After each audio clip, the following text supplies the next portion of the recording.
Welcome, everyone, to the Tuesday edition of Minions of the Zoo.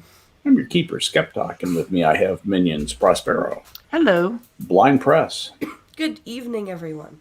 Harry Channel, Good evening. and the Ranting Monkey is joining us tonight, OG Minion. Hello, hello.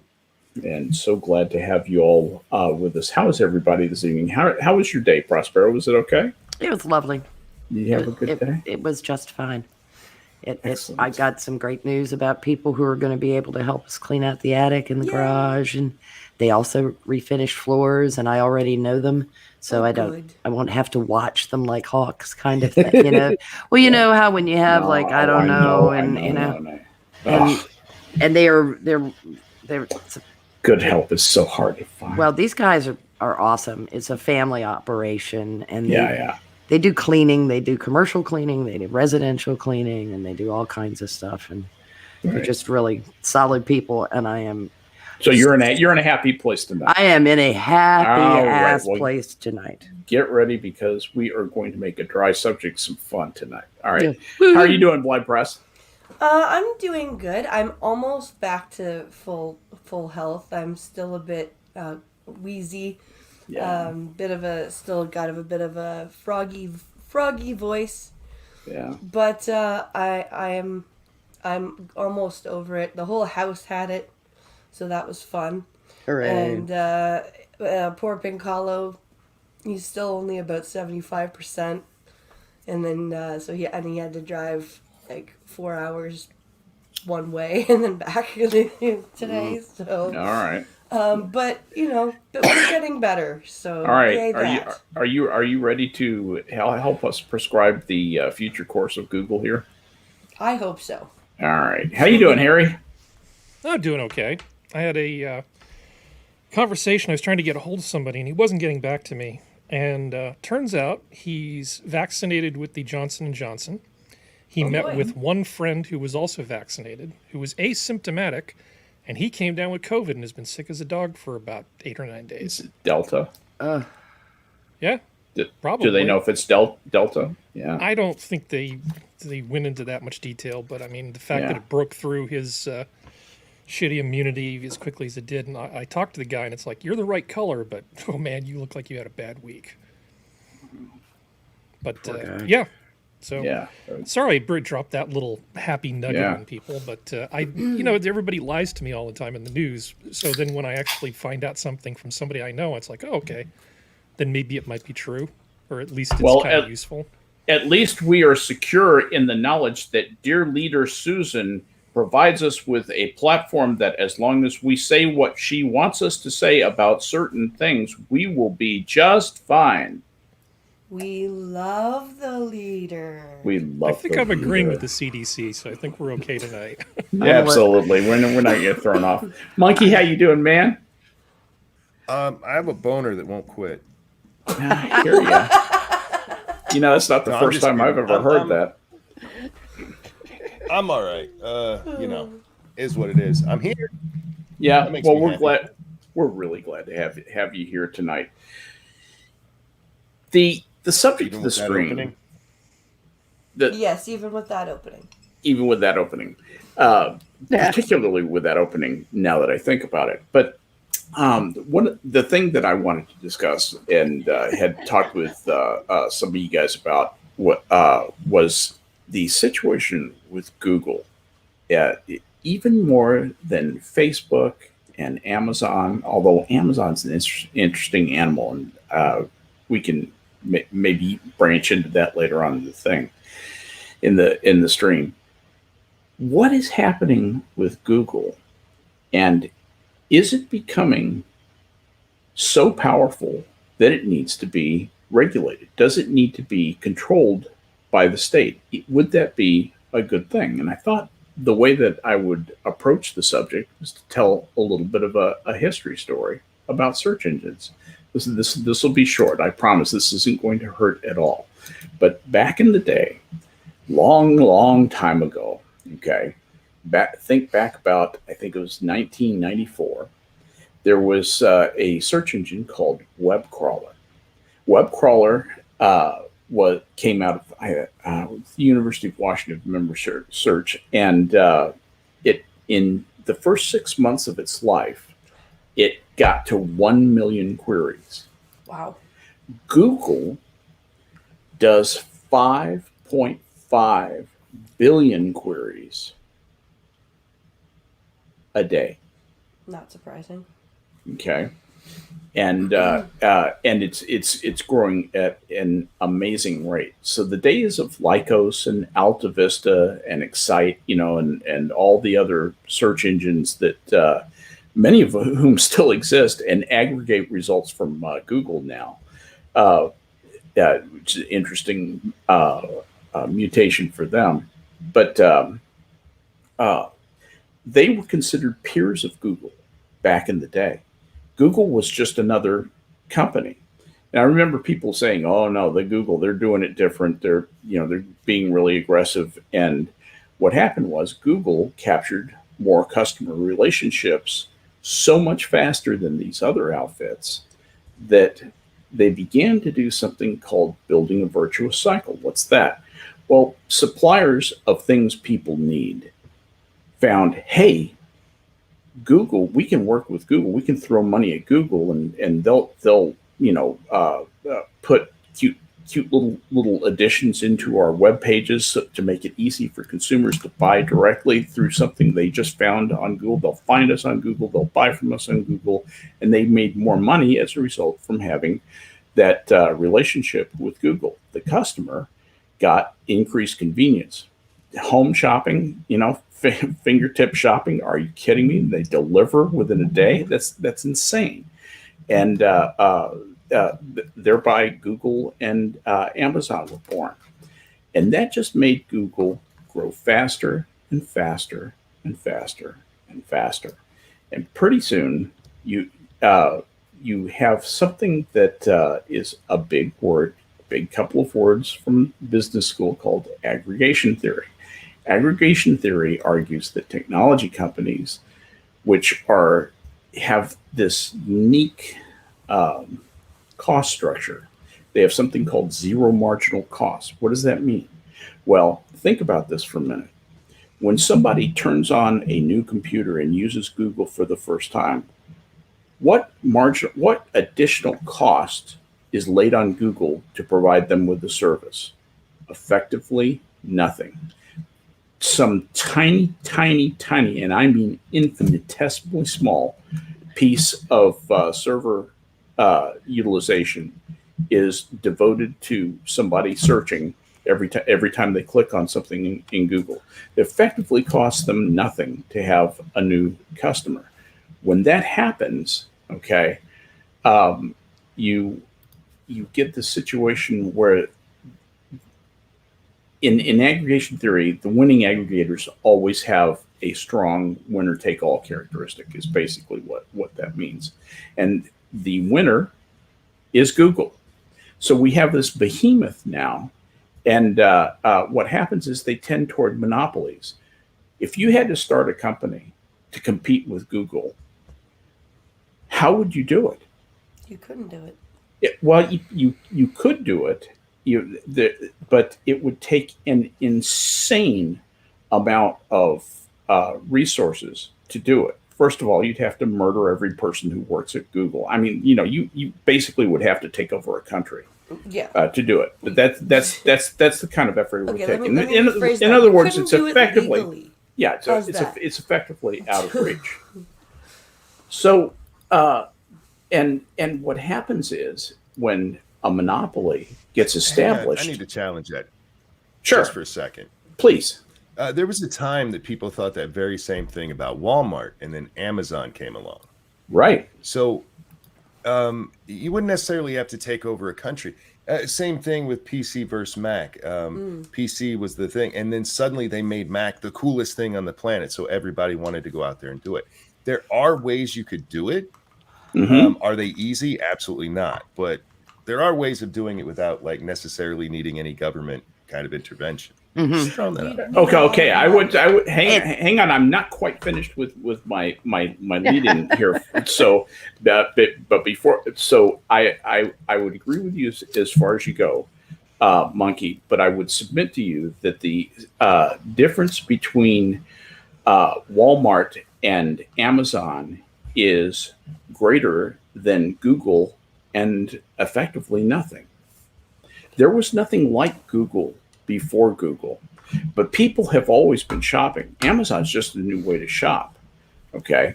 But people didn't search things on the web because there was no web. The web didn't even become public really until about 1993 or 90. What was it? 1990, Harry? Anyway, my point in saying this is that you've had this new phenomenon of the interwebs come up, and this giant thing has emerged as a result. And whether or not somebody could put together something that could compete effectively with it, they are awfully aggressive with it. And I was just about to get to the last part of the introduction, and that is Google acts to protect its monopolistic characteristic. It throws money at political candidates. It seeks to have regulatory agencies give them favorable regulations and favorable court rulings when as appropriate. And when the 2000, I think it was 2018, the U.S. DOJ and the FTC were looking at tech companies for potential antitrust investigations. They were looking at Google, Apple, Facebook, and Amazon. Those four principally, and they started to investigate them and said, "What are we investigating? They're not really doing anything wrong. They're just doing stuff that's new, and they did it better than anybody else, and they are the dominant market force."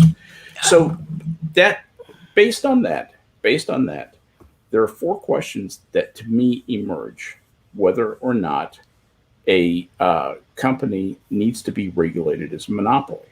First of all, whether or not they have a durable monopoly, meaning a monopoly that is not threatened by something realistically in the foreseeable future. Secondly, what anti-competitive behavior are they engaging in?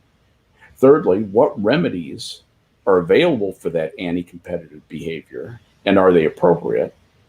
And then the fourth one is kind of a future question: what regulation would they need, or do they need any regulation at all?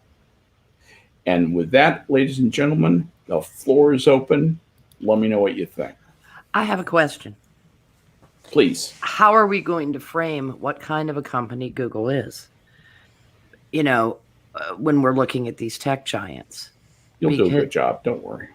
Well, what I'm saying is it's the publisher platform argument that we're seeing with Twitter, with Facebook. Oh, that's a great call. I wish I thought of that. Are they providing merely a platform, a free service, and they have rules, and if you don't follow them to the letter, that's the whole private company? Or are they controlling information? Are they controlling access to information? And then what does that make them as gatekeepers of that information? I think you almost just nailed it. Let me just slightly rephrase that back to you.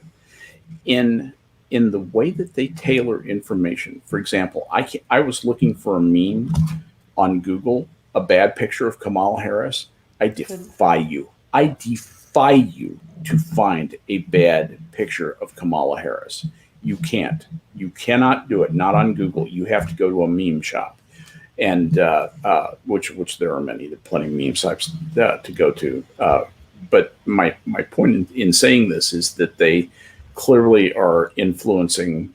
And then if you search for a bad picture of Trump, you just get a wealth of unflattering pictures of President Trump. So they're very clearly protecting one side over. Well, you're talking about curation, deliberate curation of information. But I would submit that's part of rent seeking.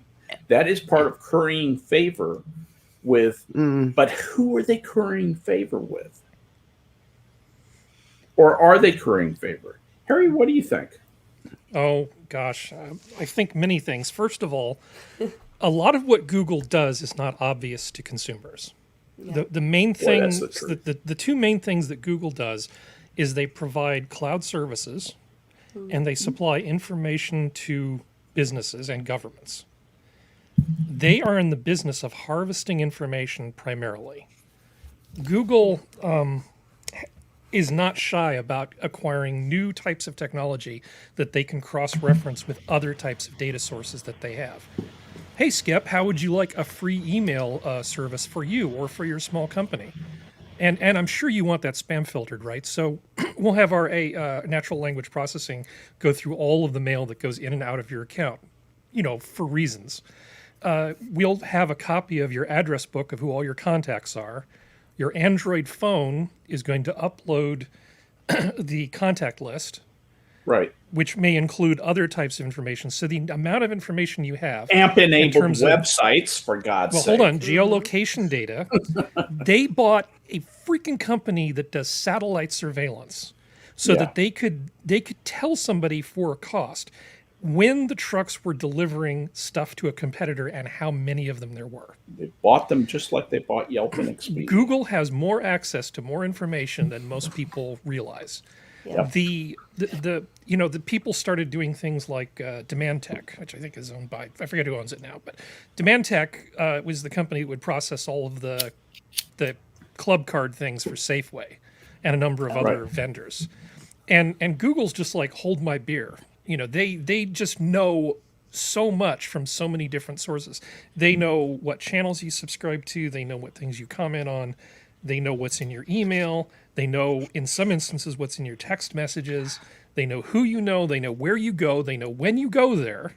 The amount of stuff that we're talking about, sort of in terms the stuff we focus on, which is Google, YouTube censorship, is one tiny little corner of what's going on. To my mind, a lot of the sorting of search results is just a secondary thing. In fact, I think it's mostly something they do to kind of stroke their own egos and to appeal to the other cool people.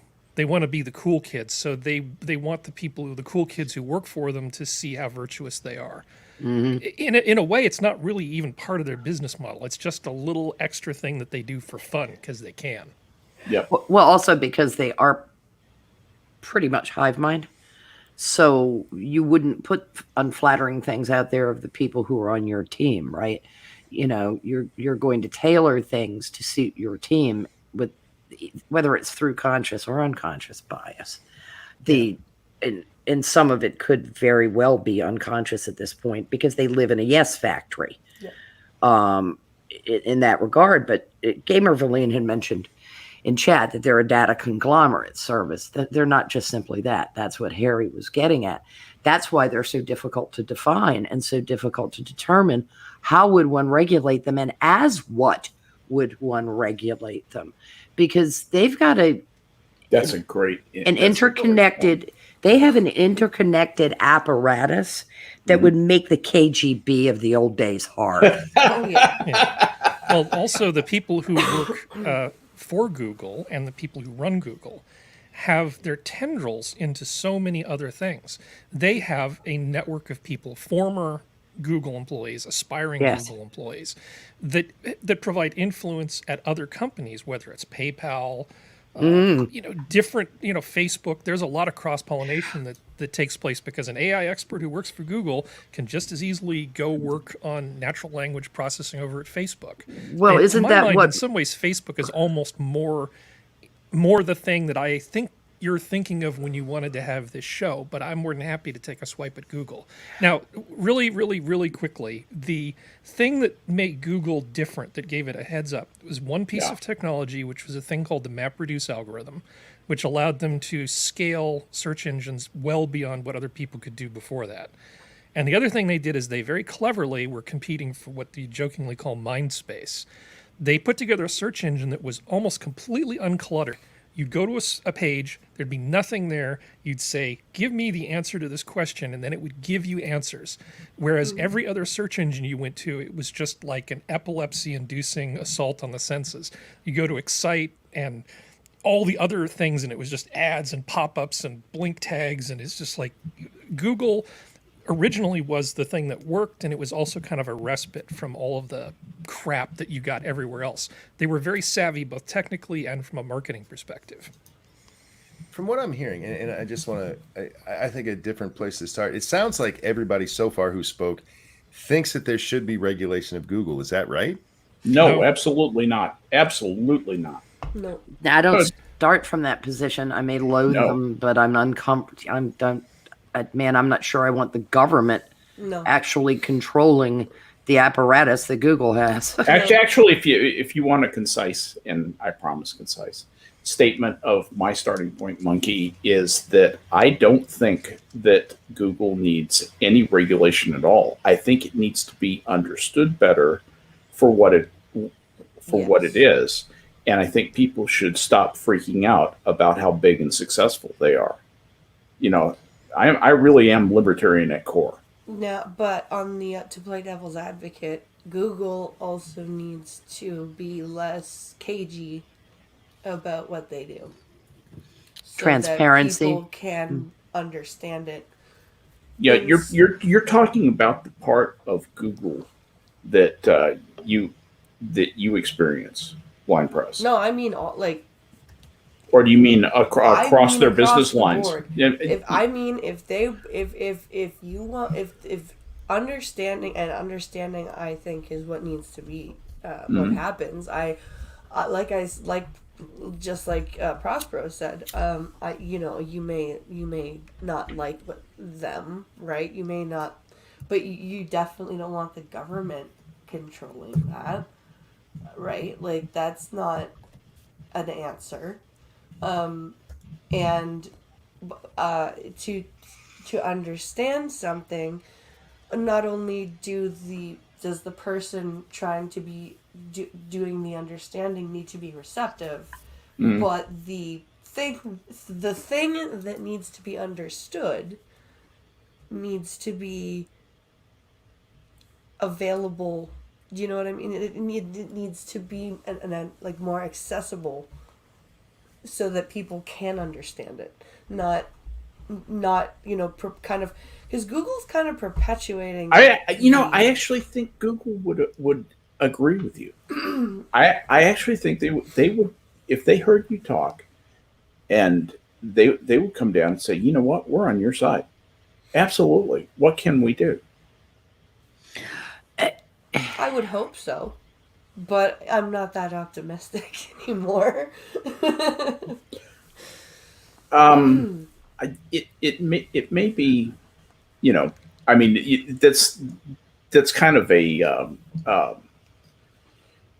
that sounds like that falls into the, in your opinion, you would like to see them pushed into providing a different format or kind of service, but are you ready to let natural competitive pressures, the natural market forces, put them in a situation where they conclude that is the most profitable, the best thing for their company to do, and therefore they allocate resources to it, that's the way that I as a libertarian feel? Or do you think that no, you can do it the Nancy Pelosi way, and bring the gavel down and bring out the handcuffs and force them to do the government's bidding. To me, that's not a natural business process. My problem with that is you end up with North Korea eventually. So. Well, that's what I mean. That's not a natural business process. What you like when you say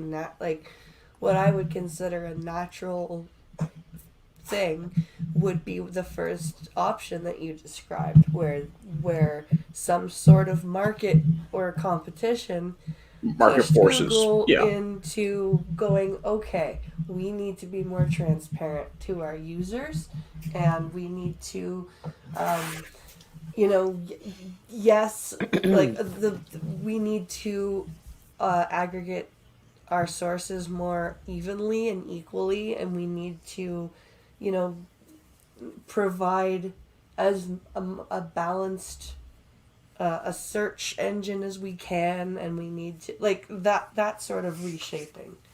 Some Okay. form of market pressure that would make them respond to. Right. Yeah. Right. If somebody was able, because really what you would need to push Google into doing that is vast finances. First of all, you would really like to do it without, you know, ridiculous drama and government takeover. What you really need is basically unlimited money. Okay. And It sounds like you wish it would happen, but you're not willing to turn Nancy Pelosi loose on them. Is that right? absolutely not. I'm not. Okay, willing to all right, turn so- any government on loose on Okay. on Google. I'm kind of curious as to where Monkey was going with his line of inquiry. Where were you taking that exactly? It just seems that you guys are all very much against Google, and if not a government intervention, then what is the answer to what they are? I wouldn't say. Why does it need an answer? That's Well, that's if the you're question against that it- I. If I'm against something, usually I try to have an answer for how to, do it better. Not always. I mean, we're not super geniuses all around the place. But if for instance, saying that they bought the satellites and stuff, should they not have been allowed to do that? Is there something inherently wrong with doing that? No, Oh, I no, was jumping up and absolutely down not. cheering. I mean, I- that's actually just an extension of like, was it Lynch's one up on Wall Street technology? The guy sitting on the hill watching the trucks go in and out of the Kotex factory and going, I should buy that stock. That's just stock investing 101. There's nothing that wrong was with a- it. Yeah, no. I didn't mean, maybe I was being a little spirited in the way I was explaining it. I can tell you what I think should be done. And the only thing I care about, I wouldn't change Google at all. I just want to make sure that competition can exist. And there are a number of things that are making it very difficult for somebody to create a competitor to Google. And I don't think it's the capital costs, and I don't think it's a lot of the things people list. I think it's things more like sleeping giants going after you if you become too successful. There are a number of people that seem to want there to only be one Google, and it's not necessarily Google. No. It's interesting thing because what you're talking about is another B-school term, sub-optimization. When Susan Wojcicki, or whatever her name is, decides that she wants to be, a president of an old-time network like NBC, that's basically what I think she's trying to turn YouTube into, where she just has a few pet creators and the peasants can go fuck off. I think that I think there's a lot of little martinets in the subdomains of Google who engage in that kind of behavior, and it kind of has the feeling of tentacles. It's not just the sleeping giants who come after you; it's actually components of Google, like Susan, coming after Dave Rubin, for example, or whoever, and throwing popular creators off under some obviously scurrilous pretext. That to me is rent-seeking behavior. That to me is manipulating in an unfair, unjust way the market situation so that you can maintain control. What do you think? Are you saying that you think that Google as a whole is not necessarily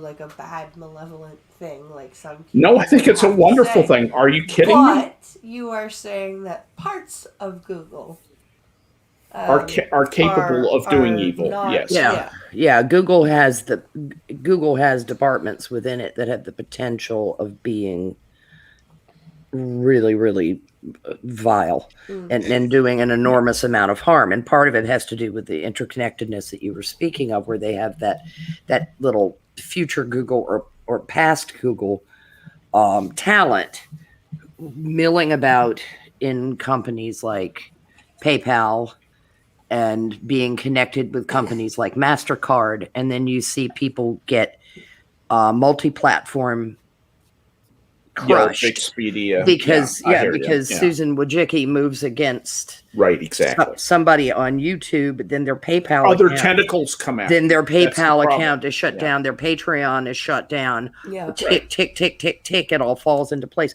MasterCard has swung its dick a lot politically Yeah. around, and they're another creature entirely, but I wouldn't be surprised if there isn't a fair bit of tentacle interbreeding there either. This is a place where I think government intervention actually belongs if you're talking about things like denying Collusion. people the right to bank.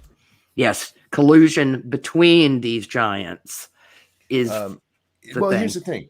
If Google wants to ban somebody that MasterCard wanted to shut down their ability to bank, I don't mind Google banning somebody. I really don't in the abstract.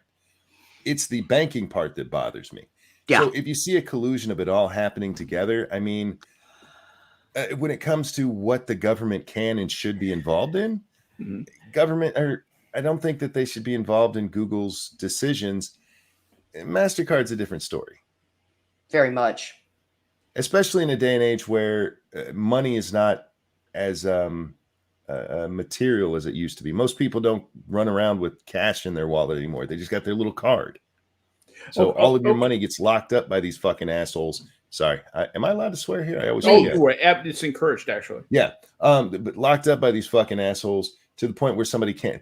To me, banking is more of an issue of public utility than Google ever would be. Yeah. Yeah.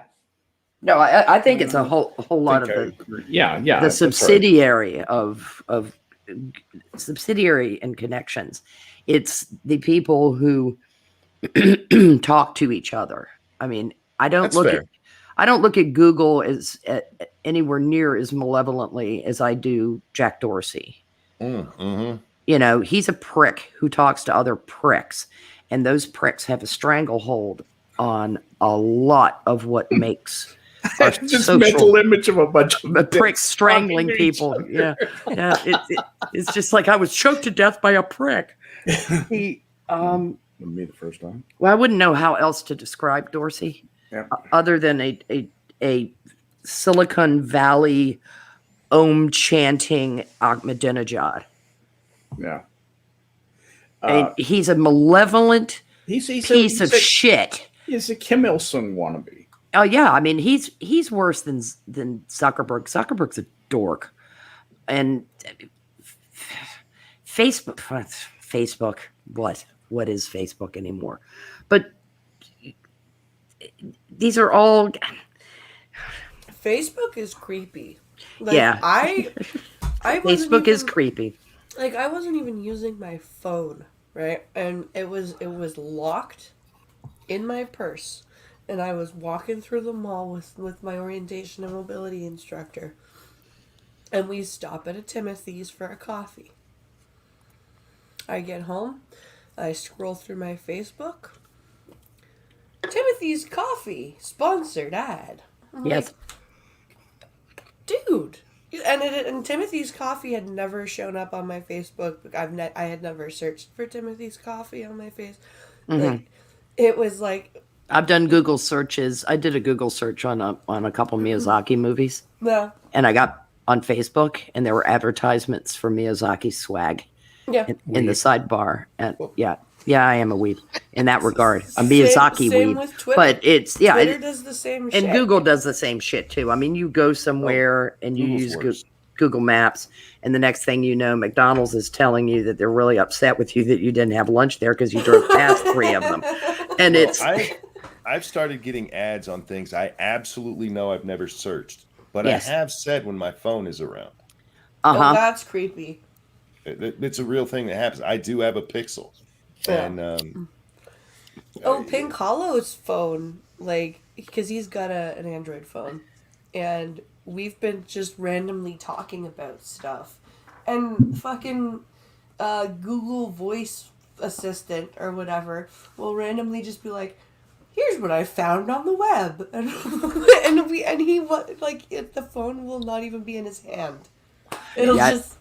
I don't have any of that stuff turned on my phones, but Da- it's da- still a delusion because dial my wife, Google.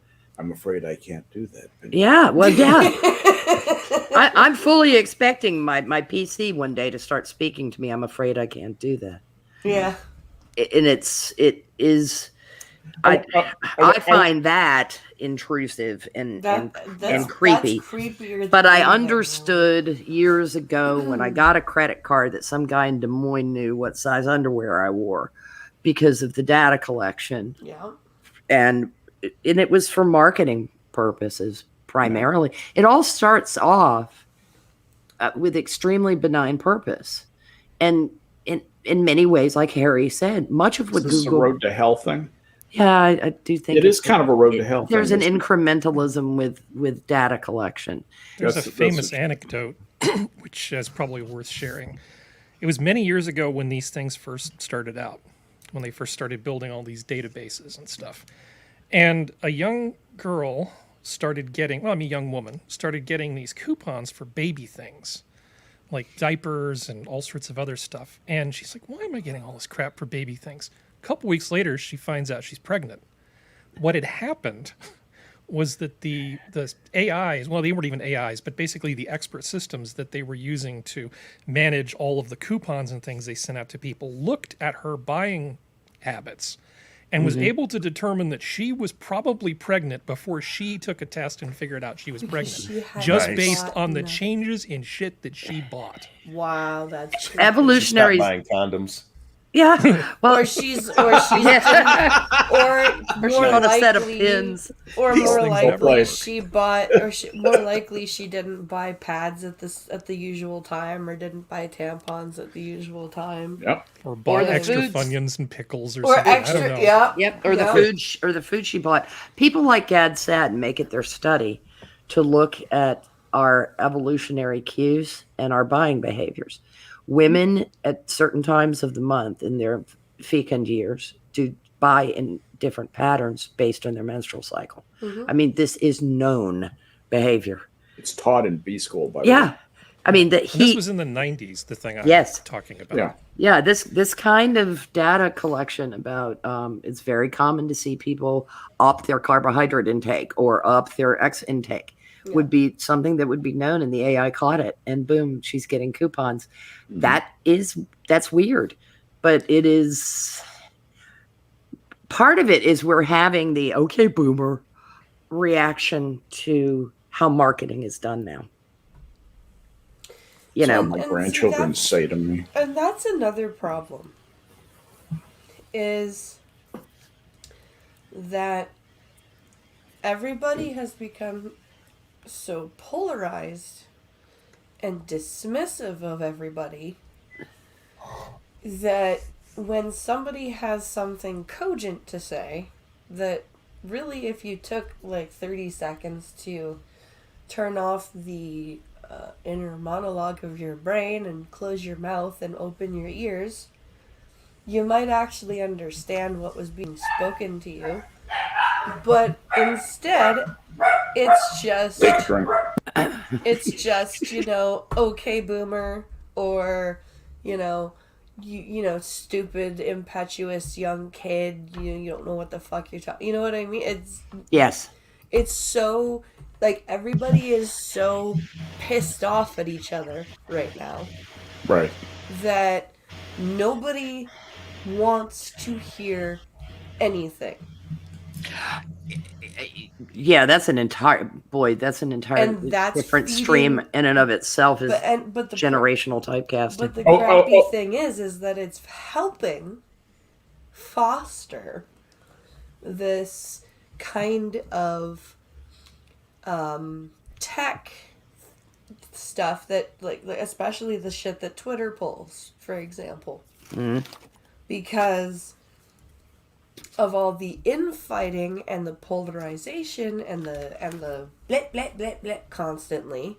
You know, people are they want to fuck this. I'm going to create something called Parler, right? And Twitter doesn't like the doesn't like the viewpoints of the people who are fed up with being suppressed on Twitter and having vile shit said to them, and when So they they pop prevail off upon once, they they prevail get upon banned. the banks to shut down Parler.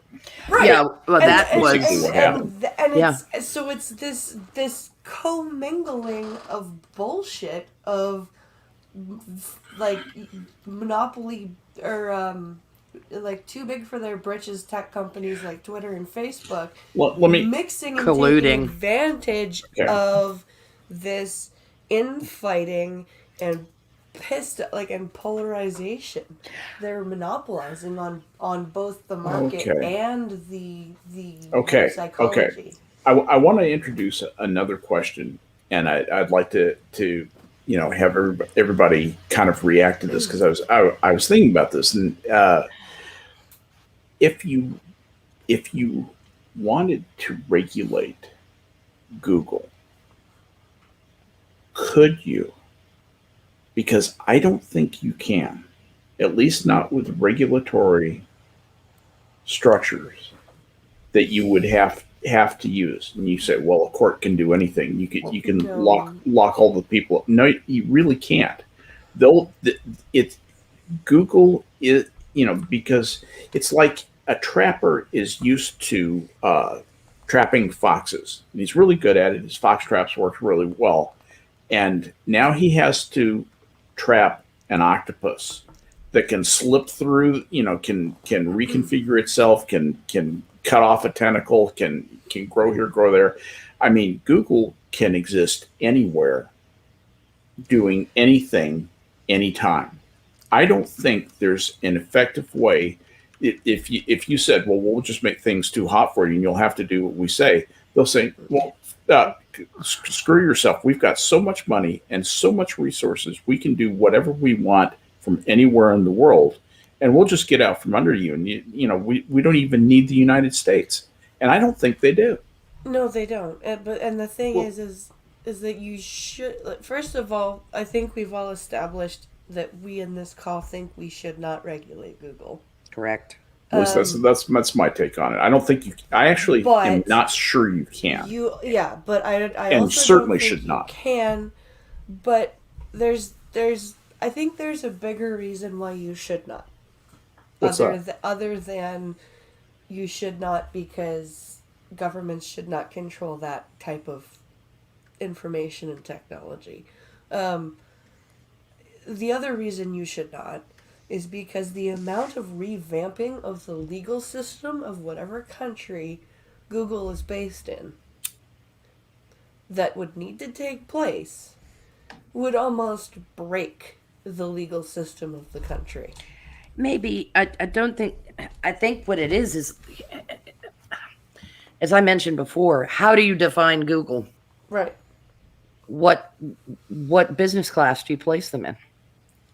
And there's not a legal firm in any country on the planet that you would go to that you could say, hey, would you like to help me regulate Google? Really? And I what? think And you what? They'd go. Go- They'd Hang on. I go. think you guys are vastly underestimating the ability of our government to step in and put their nose in shit. I'm not Just saying because that they wouldn't. Going to Skep's example of, we're a trapper, now it's an octopus, they'll just build a different trap. Right. So what they would do is just individually, if they had to, go through and regulate this part and that part and this part. And if Google's like, well, fuck you, we're leaving, they could block them from the country. That's exactly, and Google does not need the country. Google, I think it does more than you might think. Well, let me explain my theory, and then you take a whack at it. There's a country with over 1 billion people in it that they haven't exploited for anything. That all they would have to do is walk across the street and say, "We're your Huckleberry," and we'll do anything you say, and they can align with China, and China, they would be a powerhouse based in China. Are you kidding me? But they have a bad history with China. because face Nothing- even more nothing money regulation can't than fix. They might hear. Nothing money can't fix. Nothing money can't fix. Yeah, but China doesn't I- need Google. No, That's it's the thing. China already has their own security China has apparatus. Baidu, and Baidu is full of pretty talented people. They've done some very clever things to build a search engine like Google on the cheap. yeah. Yeah, I think they would use China as a landing place, and even if they didn't, they could. India, would there's say tons of India pots of money for sure. all over the world. You know, my point in saying that is I don't think there's any way they would get thrown out of the United States. I think that's quite speculative, and I just don't know how you know, yes, you can build a different trap for the octopus, but the octopus is swum away while you're building the trap. That's the problem. They're so good at changing, morphing, But- changing the paradigm, even under which they operate. But that takes care of your octopus problem if it's already gone. See, well, I'm not if you're in the necessarily business arguing- of trapping octopi. I'm not arguing that this will happen. I'm arguing that it could. It absolutely could be done. The government has fucked over how many companies now? Yeah.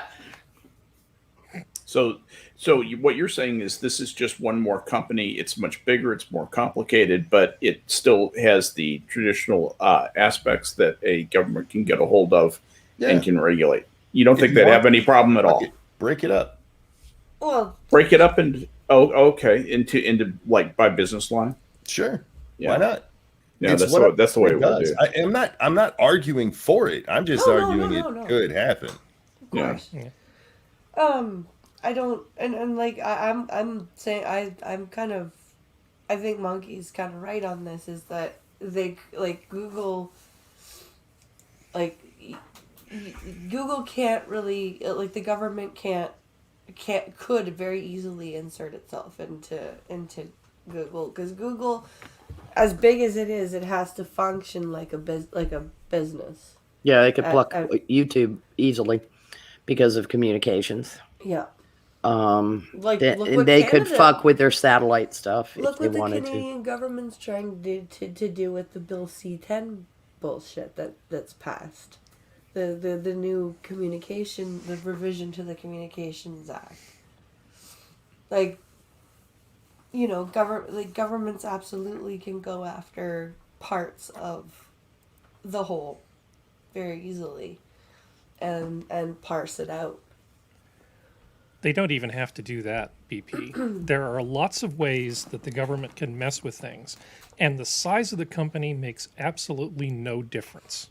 Right. Because we're thinking about them like they're a country, like they're a small country, and they're in some sense autonomous, like the Holy See. And they're really not. Mountain View is not the Holy See of information. So, for instance, just as an analogy, if you were dealing with financial markets and you said, these financial markets are a little bit overcooked, boiling over, you change the margin rate. Right. Simple, tiny changes in how things are regulated have huge impacts. And it doesn't matter how big the company is, you will cause massive changes in them. Again, I'm not advocating, for any of this, but if you wanted to mess with Google, there are lots of ways you could do it under the auspices of consumer protection, privacy rights, different sorts of trade laws in terms of who they sell to and compelling them to sell to certain types of customers as part of anti-discrimination. Jesus. If I was a malevolent dictator and I wanted to mess with Google, I could do it all day. Yep. I need to go here in just a few minutes. So if we could, I wanted to ask you guys something. Sure. When it comes to like buying up potential competitors, do you guys have a problem with that? Do you think that's something that they shouldn't be allowed to do? Because this seems to be one of the biggest arguments I've seen against like Microsoft, Facebook, Google even. And I don't really have a problem with it. If your competitor's willing to sell out to you, good on you. No, I'd like to speak to that.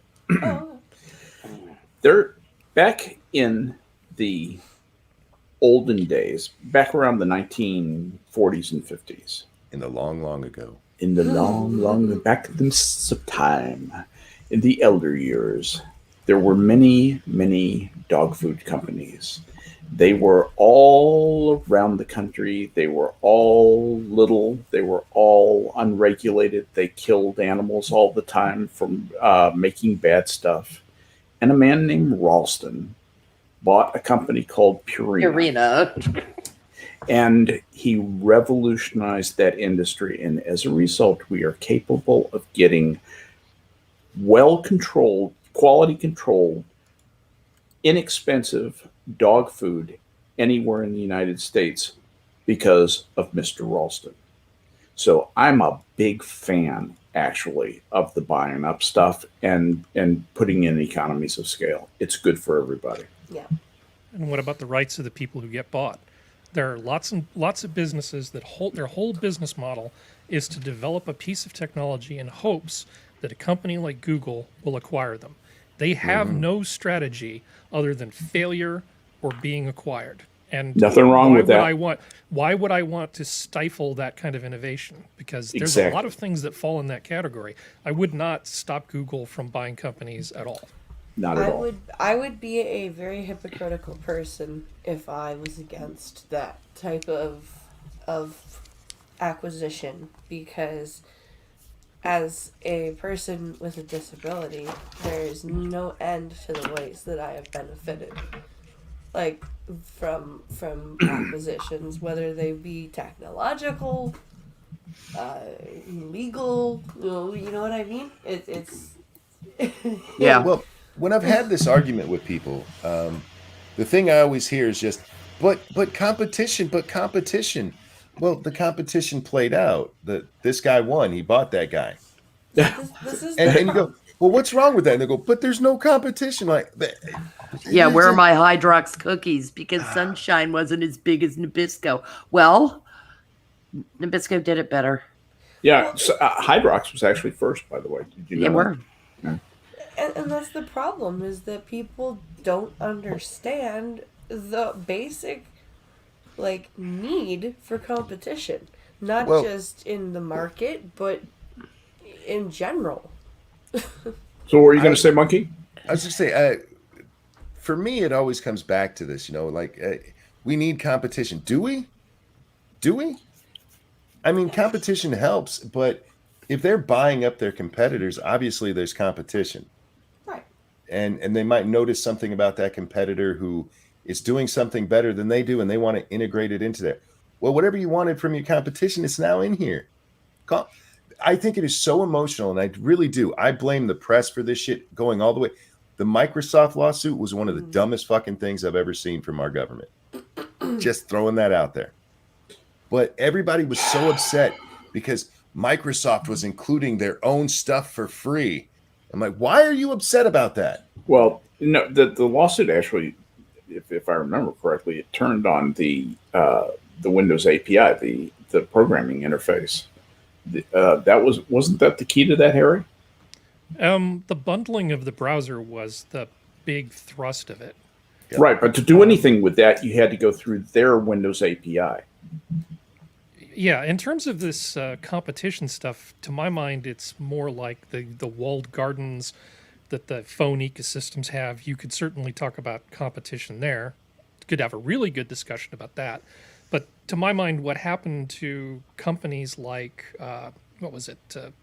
Parler, is the perfect example, because it isn't Google that's stepping on Parler. It's, like I said, groups like Sleeping Giants, that big group of social media nitwits that go in there and shut people down. Yes. And the real reason that they have the power that they have is because things like financial services are being yanked away from people for reasons that have nothing to do with business. And to my mind, if you offer a commodity for sale, a commodity, not a bespoke thing like a cake that says, gay weddings extravaganza, but a commodity, you should, if you offer something for sale, you should let people just buy it, unless there's some big reason. If you don't cut people off from the internet, you don't cut them off from domain name servers, you don't cut them off from financial services, then people can build the competitors to something like Google. And if people like that better than Google, they'll go over there. It's like I have no issue with them paying real money in exchange for a product that they incorporate into their product. It's that other type of either emergent or planned conspiracy BS that seems to stop competitors from getting in. Yeah, the strangle on capital or access to capital, or just access to your own goddamn bank account. There's a hell of a lot of capital out there. The big thing is Right. that they keep the capital requirements low by using things like cloud services, which again is a commodity, and then No. sleeping giants or whoever goes in and gets your cloud services turned off, and suddenly your service ceases to exist because a friend of a friend of a friend pressured somebody to turn off a thing. It's just very Well, that's frustrating. So hang on. I find it very interesting, Gary. Should sleeping giants be constrained? Well, by this the is the government? question I Why wanted is to the ask government? Prospero. Well, this is the question I wanted to ask Prospero about, because when I use the C word, it gets into a whole bunch of stuff. I know it's notoriously hard to prove the existence of a conspiracy. Correct. And whether it's something that there's literally a smoke-filled room versus an emergent thing, a group of people with no connection but with common cause, all just going out trying to show how cool they are by screwing with things. I don't know what to do about this. Instead of CrimCon, because here's the thing, these people were smart enough not to have the papers lying around on their desk where somebody could just walk off. You don't know that. Well, I know. Yeah, we just have. Well, that's true. One would hope that some of these assholes are smart enough not to do that. But then again, we're watching Cuomo get his comeuppance, so it's hard to say. It is doubtful that there is any hungry DA out there who is going to go after these guys particularly in the jurisdictions in which they swim, because they're swimming in hive mind jurisdictions. Cuomo is a sacrificial lamb. For the New York AG to go after him is a signal that the DNC wants to preen that they've cleaned trash out of their own house. Because otherwise that would not be happening. They watch each other. But what happened to Parler stank of conspiracy, reeked of it. But the best you can say about it, Harry, is that it's that emergent thing. These sleeping giants, friends of a friend of a, we don't like you, you smell bad. Oh, yeah. That's why I've been mentioning the idea of the orange man bad, you like orange man, go to hell, we're going to destroy you. It's cancel culture meeting commodity structuring. Right. But and you know what I mean by utility, though, when I say that something is, or a commodity. I've had a problem with this for a long time, this idea that people say, oh, it's a private business, they can just choose who they want to sell to and who they don't want to sell to. Yeah. And this is, it depends on what you're selling. But in some ways, if it is a commodity and you have the thing available and somebody says, I will meet your price and buy your product, and you just go, nah, don't feel like it. Yeah. If we took away people's ability to do that, we violated their right of free association and all these rights that they have. And in return, we ended up with a society where it's a lot harder for people just to, behind the scenes, just mess with people. Well, would that be a net plus or a net minus in terms of people's overall freedom? Well, I think it would net plus, because, I mean, look, we have equal opportunity laws for housing and all kinds of things because of our desire to create a colorblind society. We see where that's going. But this notion that the one overt prejudice that is still permissible is political prejudice. That is where we are now. The cancel culture is all about whether you have adhered to a certain set of moral principles that are as shifting as quicksand to these people. The outrage archaeology that we're seeing, cutting off people's access to a commodity like a credit card, or a payment platform like PayPal, to banking. I mean, you are signaling that you want these people to starve to death in a ditch without the refrigerator box because they don't have they're not even going to be allowed in the Best Buy parking lot to get the refrigerator box. We are unpersoning people. Yeah. Sell the cops a cup of coffee and a donut, you bigot. It doesn't matter if you don't like cops. You know, you're saying we sell coffee and donuts. They come in, you serve them. You don't spit in their coffee. You don't give them a hard time. These are customers with money. Now, Right. It's not a bespoke commodity like a decorated cake. Right, that is a different matter. You know, taking a dump in the middle of the floor or whatever, then you can refuse their service. I'm not trying to say something ridiculous here, but I think a lot of the problems, you know, I see little things happen and then I see it just sort of over time, get dumber and dumber and dumber as the tit for tat goes back and forth. Mm-hmm. Oh, yeah, you're going to make me give people, welfare. I'm going to make them get a drug test. Oh, you're going to make them get a drug test. I'm going to make them, and I don't know. I'm getting too old. Well, my personal theory is a business. Of why the fuck do you go into selling something if you don't intend to sell it to people?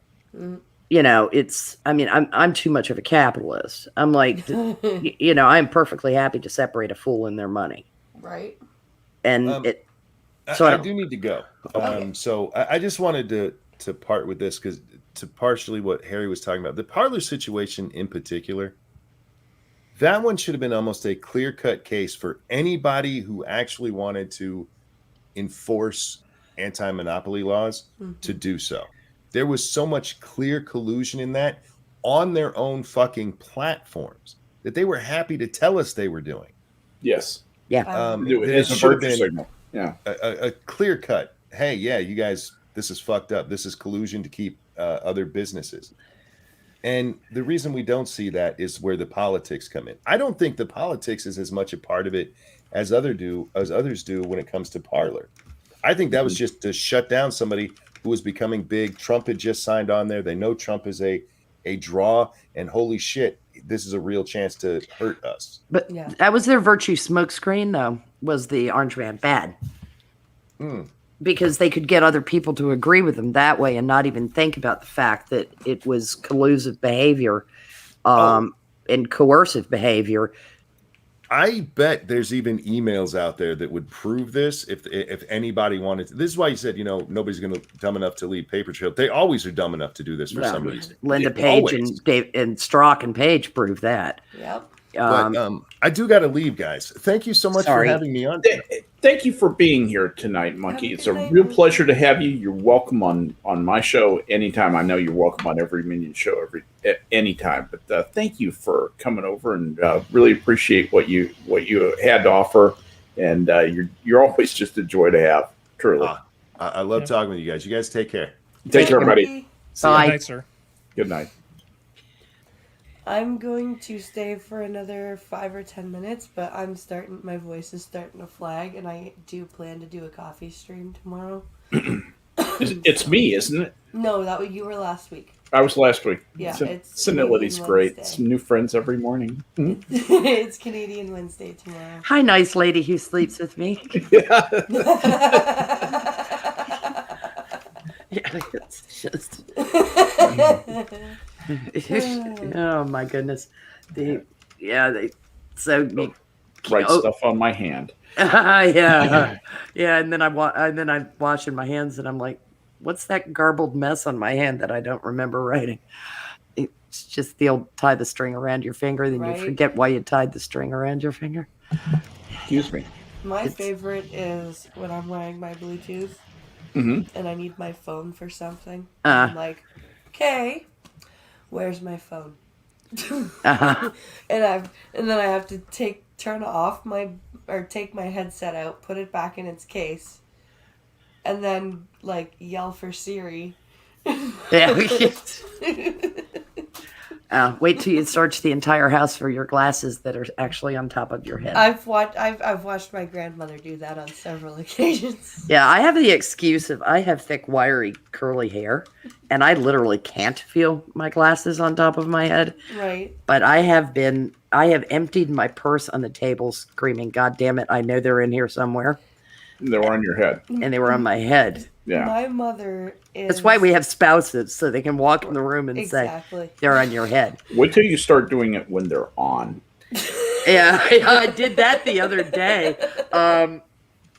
I had my glasses on, Yeah. but I had them down on the bridge of my nose. And you would think I can see the line, Right. but no, I'm like, oh, I'm going to need my glasses because I can't read this. Sorry, And it's what- like, you what- dipshit. Just they're on your face.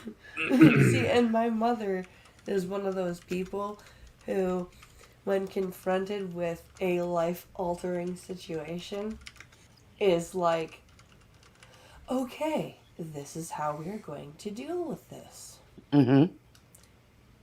And when she's confronted with, I can't find my car keys, she is Linda Blair. Yeah, it's like the house is on fire. I have everything organized. You, and you Yep. to this rope over here. Blah blah blah. But it's like, where are my goddamn glasses? Oh my god, it's crazy. Yeah. The woman, like, literally turns into Exorcist lady. Yeah, it's the small things that tend to make me erupt. If it's like anger. Yeah. There are things that piss me off, and then there are things that anger me. Yeah. If I'm angry, I'm an entirely different creature than if I'm just pissed off. Yeah, if I'm just pissed off, I'll yell. Yell, And- yell, kick a box, you know, But that if kind I'm of thing. angry, Mm. I'm like my dad. When the angrier my dad gets, the quieter Yes. he gets. Do you also get very precise in Yeah. your diction? Yes. Yeah, So does he. I'm not going to be misunderstood. Yeah. Yeah. And when I'm that way, Mm. I'm not one of those quick burns.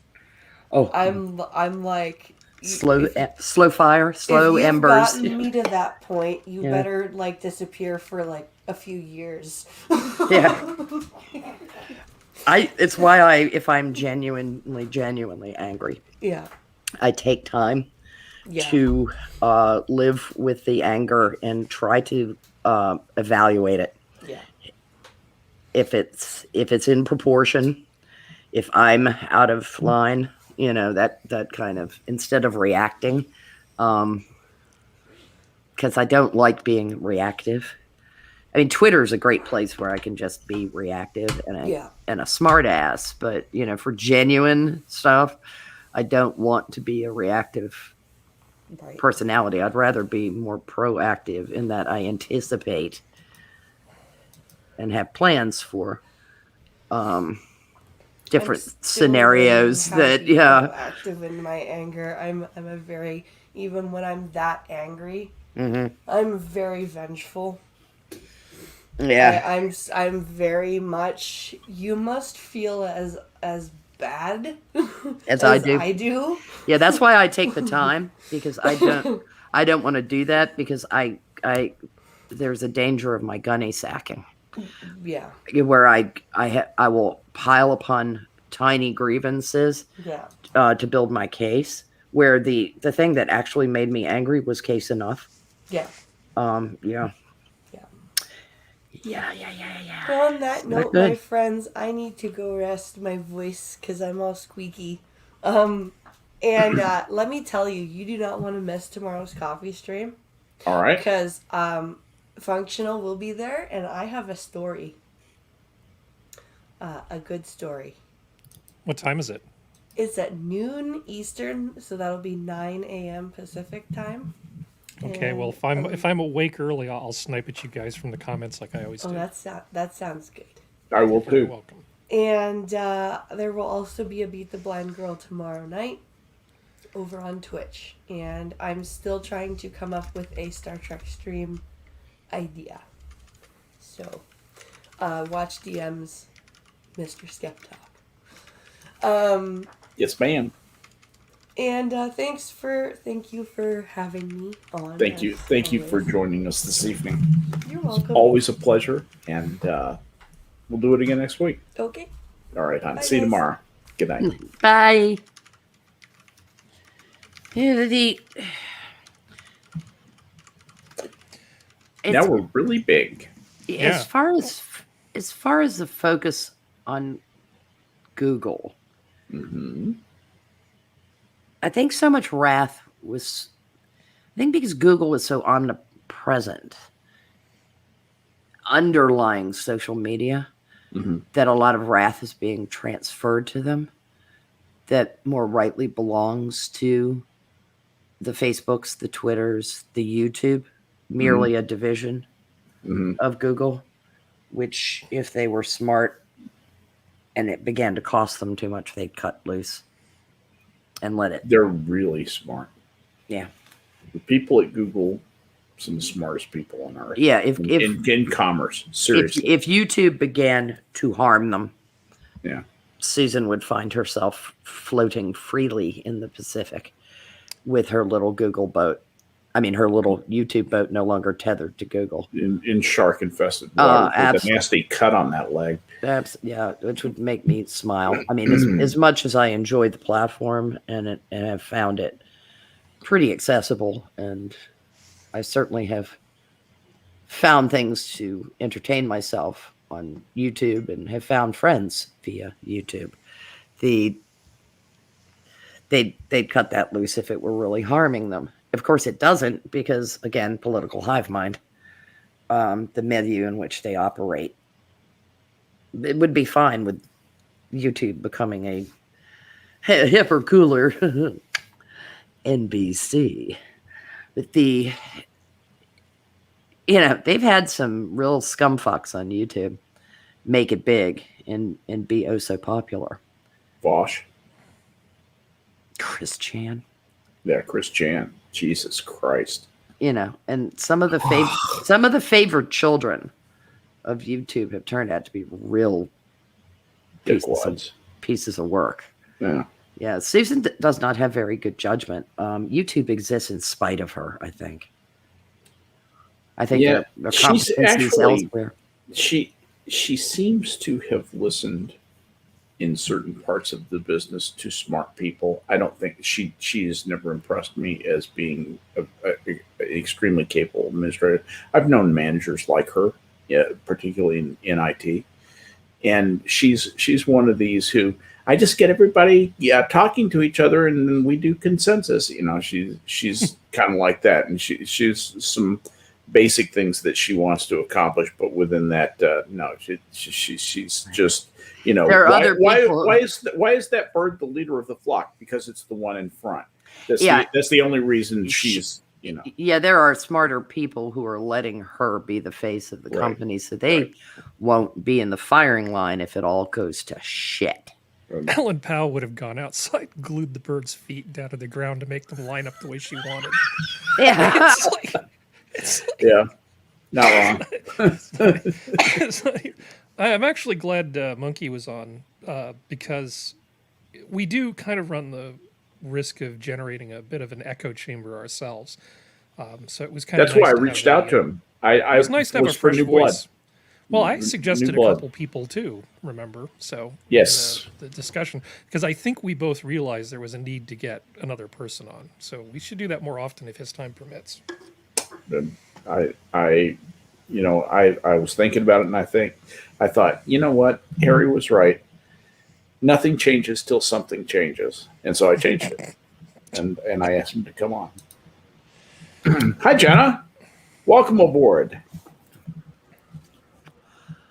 Suddenly, a wild Jenna appeared. Ding. Oh, yay, seal lady. After we talk to Jenna, do you want to pivot or do you want to keep going on this track? I think we can pivot. I feel like the audience is probably completely had every part of this that they want to have and would probably appreciate a new subject. What do you got, Harry? Oh, I didn't have a subject. I was actually just going to say, as far as YouTube goes, it's kind of a weird example because for the longest time they were selling product at a loss. And it was as if two things were going on. They were trying to figure out how to make it into something that would make money, and they were trying to make it almost impossible for somebody else to come after them.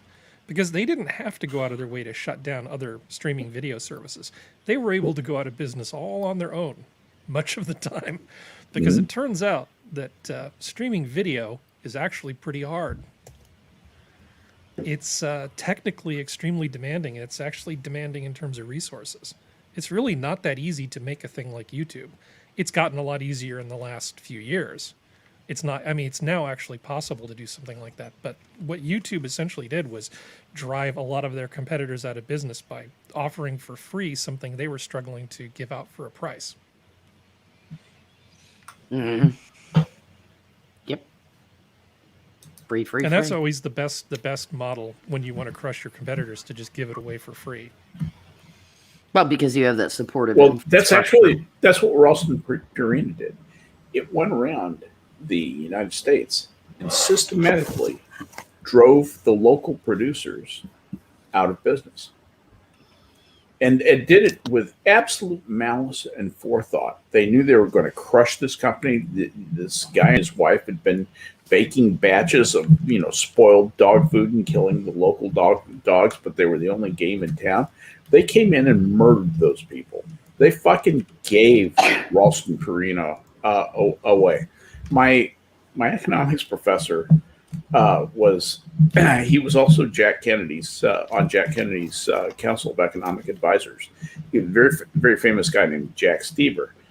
Steber was the chief consultant for Ralston Purina for about the last 1/3 of that campaign, where they basically wiped out all the shit dog food producers and took over the market. Completely took it over. Well, we ended up with fewer dogs dying of doggy food poisoning, which is a good thing. Yeah. And then China said, "Hold my beer." Yeah. Well, then we made the cost of doing business. Well, the cost of doing business. The concept of dog food in China is different than dog food in America. Mm-hmm. So what would you like to talk about, Skep? Give us some kind of direction. Hi, Jenna. Hi, Jenna. What I would really like, there's something on my mind. Something happened to me today.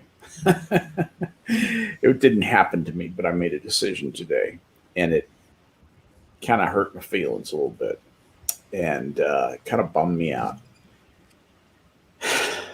I was going to go to Colorado the week after Labor Day, and with the way that Colorado looks like it's going to be locked down with the Delta variant, it's just a non-starter this year. Damn it all! I know. I've been looking forward to that trip for 2 years, and my heart is broken. And we just decided that we're going to put it off for a year today. Now, at my age, putting things off a year there's a decent actuarial chance that I won't be there in a year, and so not that gets the old noggin jogging. And the increased chance with each delay is exactly, and that situation does not get better, by the way. No. Unfortunately, there isn't some kind of brand new childhood that we're offered. So I guess something that we may be fun to talk about, but we need to be careful in talking about it a little bit, is the idea of has anybody noticed how popular hydroxychloroquine and some of the other remedies that were poo-pooed by the mainstream media have become recently, particularly among developed countries like Israel? it's like a godsend. Yeah, I've noticed that there's some places that have looked at ibuprofen and yes, moved in that direction, and HCQ. Yeah, it is kind of interesting how magically after all the world's problems were solved last November, that things could come into fashion. There's the fallout from this is likely to be very, very interesting. down the road. Can we afford another lockdown? No. I think it's going to be interesting to see what measures are used to try to avoid going into lockdown this time. New York City has already moved to demand proof of vaccination for indoor dining, theater attendance, any kind of indoor venue attendance. They're going to be requiring proof of vaccination, which I think is going to probably start a flurry of lawsuits because it is creating two classes of... No, it isn't HIPAA. It's two classifications of citizens. One thing people need to understand, HIPAA is more for providers than it is for patients. Right, exactly right. It is not. It does not protect you from having to disclose certain medical documentation. It does not. It is not the patient's Bill of Rights that everybody thinks it is. It is a provider protection against inadvertent release of medical information. That's all it is.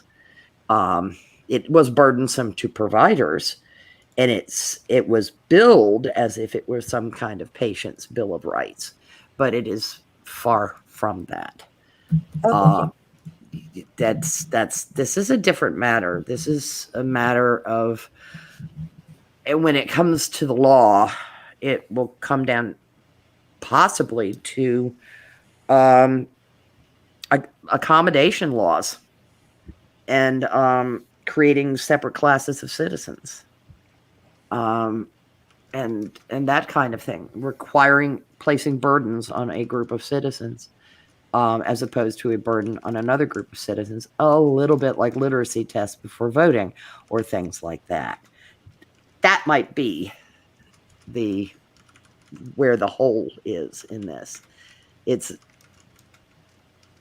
We're already treading in that water with the vaccinated that don't have to wear masks, unvaccinated do. Realm of creating two classes of employees, customers, all those kinds of things. So it will be it'll be interesting to see how the argument is framed, the legal argument is framed, because I do expect lawsuits from these. Yeah. Instances. And by the way, I wanted to address what some of you seem to be concerned about, hoping for me to expire next year. My chances of dying are right at 2%. Yeah, that's so keep those fingers crossed. Come through. Come in. You have 2% chance of dying. 2.1174 to be exact. Yeah, that's the actuarial scale. The older you get, they just slide it up.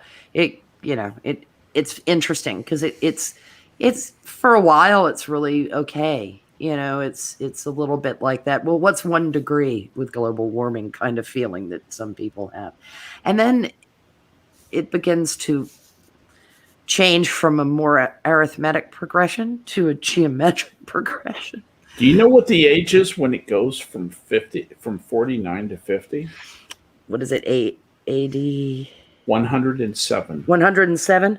Okay, yeah. So it's really as far as lifespan increase, the actuarial scale looks so much more. You got to remember, you take that chance every year. So by the time you get to 107, you had a 47% chance the year before, 45% chance the year before, 43% chance the year before. You're probably real dead by then. Yeah. I mean, but on the other hand, you've made it that far. So, that's right. And you might be in good enough shape to make one more year. So that's where it goes. Doesn't get the highest they have is 89% at 119. And that's after you've gone through years of 73%, 77%, 81%, 85%. Yeah. But it's much more encouraging than it was 50 years ago. Go ahead, Jenna. You've been on. Oh, I've been on borrowed time since 2005. Uh-huh.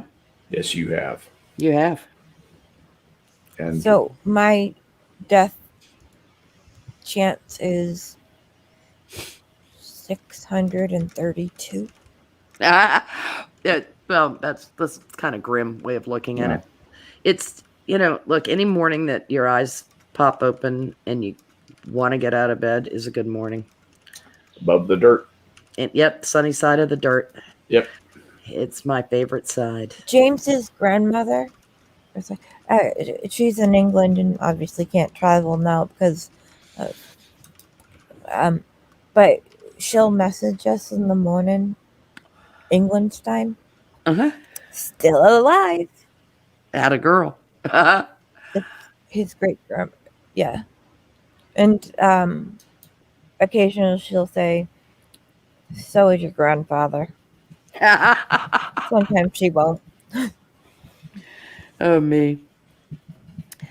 Yeah, I don't know what's going to become of this. It's going to be very interesting.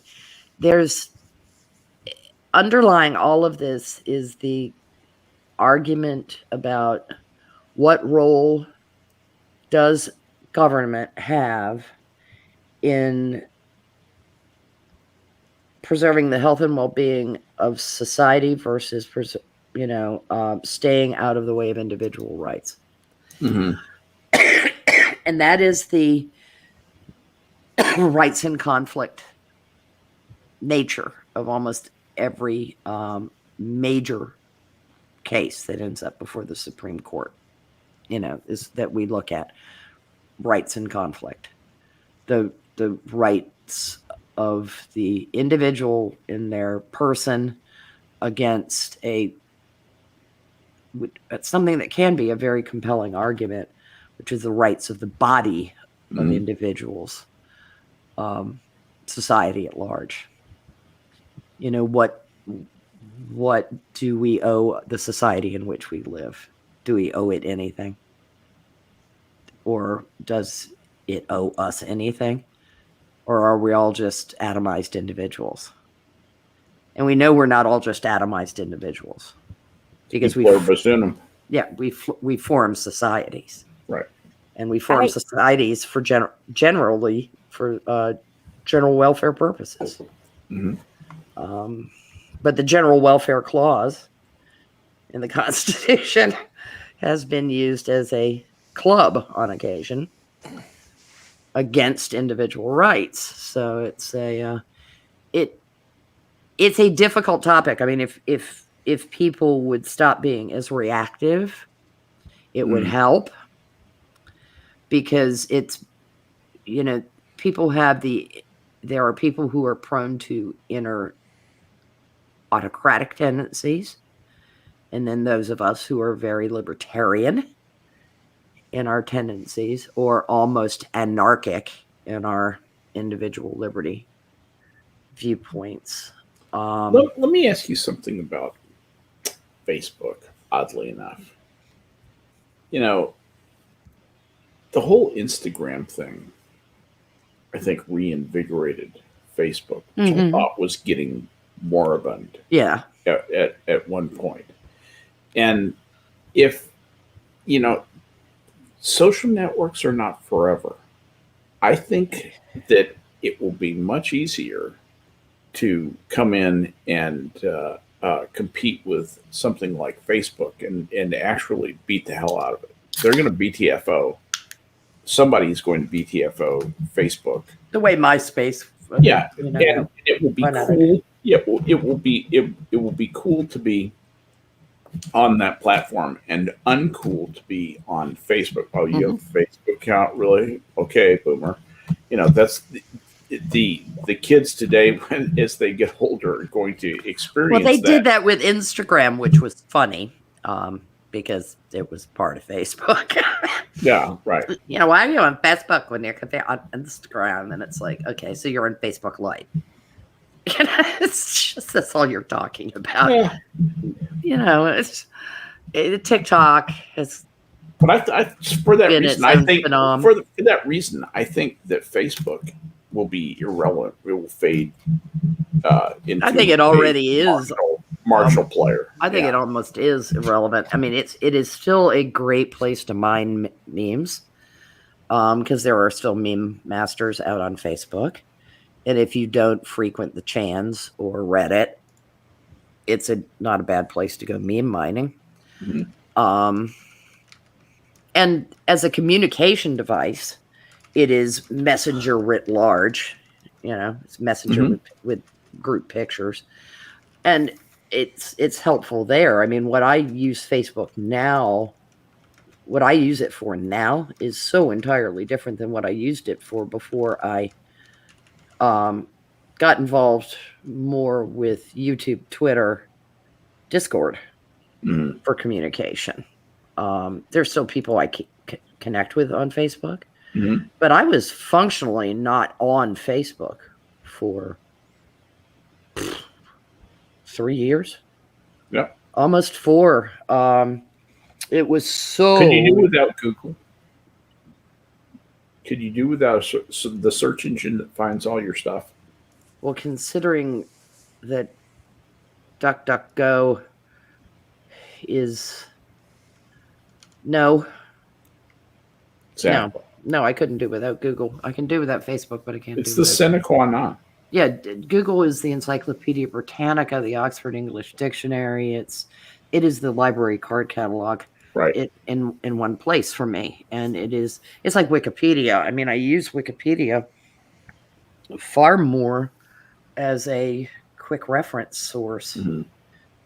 I don't use it for authoritative things per se, but it's a great refresher course. If I'm trying to remember which fucking king it was in France that did X, Y, and Z, yeah, I'm going to go to Wikipedia. Which one was the Sun King? Yeah, well, Louis. Which Louis? God damn it! Exactly. But that's the kind of thing that I find that it's a useful resource for a slightly more complex definition for people who weren't entirely sure what mRNA was. Going to Wikipedia could begin to give you a rudimentary understanding of what messenger RNA was without getting so technical. And there was some. That's actually you just keep something in my mind.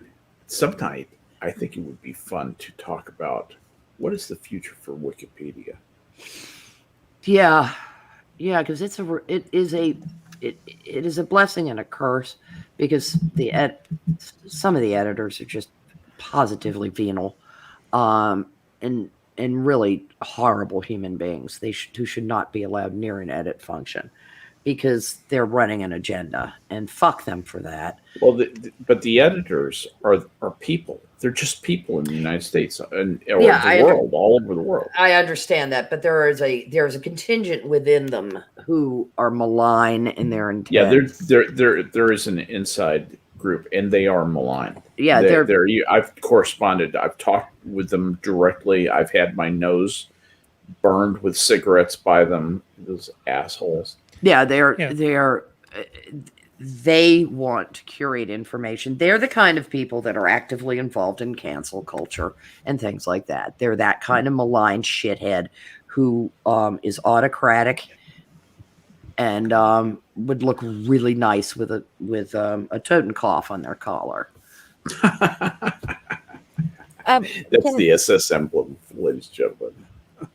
Death head, yeah. Go ahead, Jenna. Well, I just about the Facebook thing.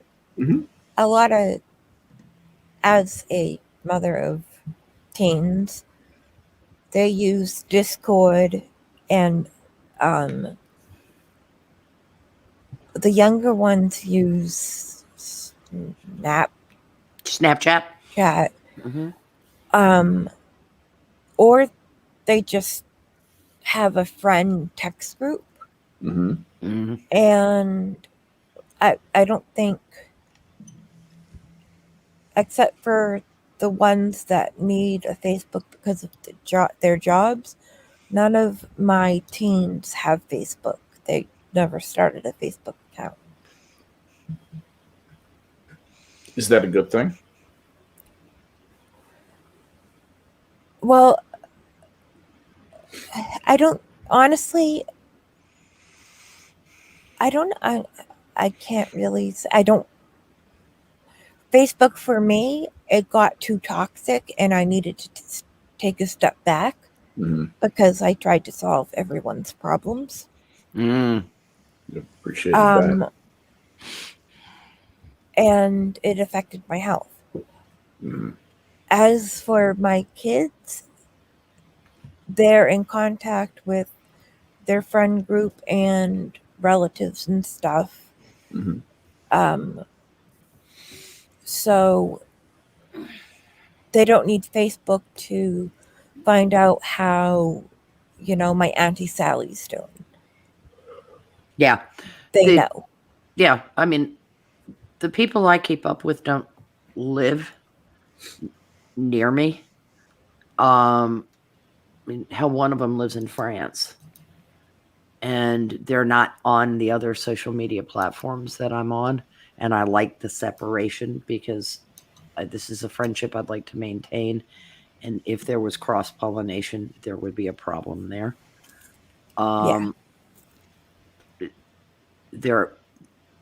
What I use Facebook now for is primarily divorce from politics in its entirety. And that was a personal choice. I mean, it doesn't stop me from liking things that I agree with or commenting. Post pictures. Commenting on occasion. But yeah, I don't do much political discussion there because I found that I was getting sniped from the sidelines by people I knew IRL. And, for all those people that want to talk about how awful it is that there are those of us who use pseudonyms on certain platforms, you can kiss my ass. I do that for a reason. I do it because, number one, people interact with me very, very differently. And in many ways more honestly with my pseudonym than they do with me. Interesting.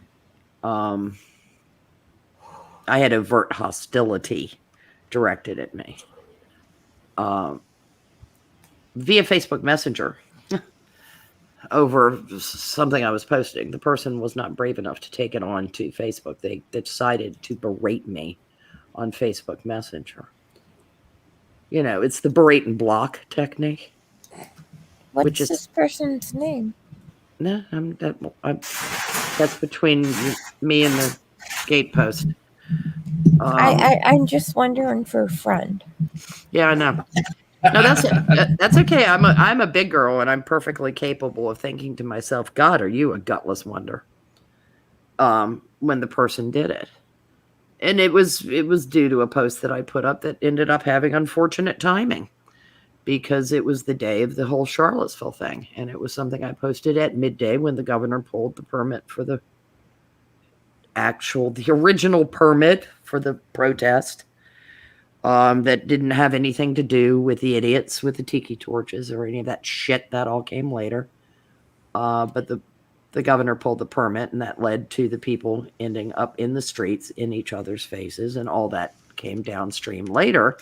And they come along later as if I had knowledge, forethought that someone would die and all that kind of nonsense, and called me an awful person and that kind of thing. And I mean, I was as horrified by what happened in Charlottesville as the next person. It was just a very poor performance by a large number of people in a public place. And I didn't like it. And I continued to see that kind of behavior escalate and increase exponentially. The fact that woman died is extremely sad. Yeah, the fact that they didn't tell the truth of how she died is extremely sad. Well, they told the truth of how she died. The medical examiner's report came out, and I saw it. The entire truth about the events of the day and what led up to the event of her death will never be told because it is buried under politics. But she died of blunt force trauma. Well, yeah, she was hit by a car. Absolutely. And I'm not denying that. The number of lies that were told about how she passed away, because she had a heart attack and she's a fat fuck and all that kind of stuff that was said. Oh, no, she was hit by a car. Yeah. Now, why why the car was where it was, why it had access to the crowd, all that kind of stuff just ended up obscured in politics. And then the great fine people hoax got perpetuated, and it's part of why we are where we are today in discourse.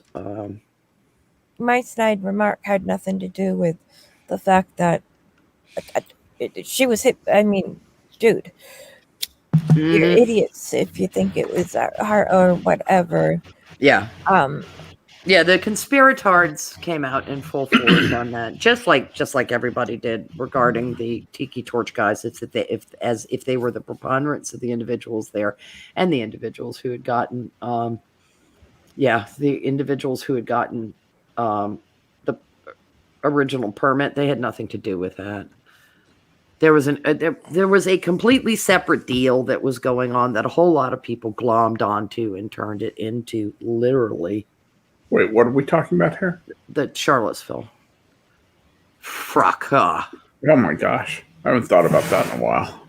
Yeah. Like you step away for a few minutes and I completely derail your stream. No, I was talking about why it is that I got dogpiled on Facebook by somebody sniping me via Messenger, and why I decided to leave the platform.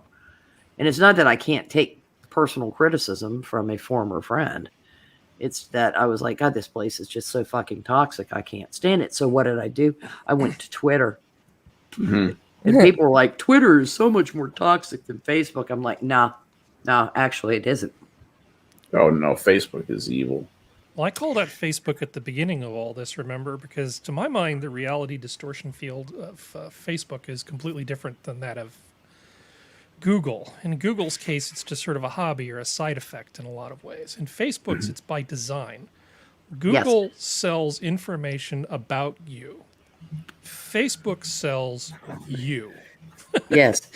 They actually try to change you in body and in spirit. They try to manipulate things.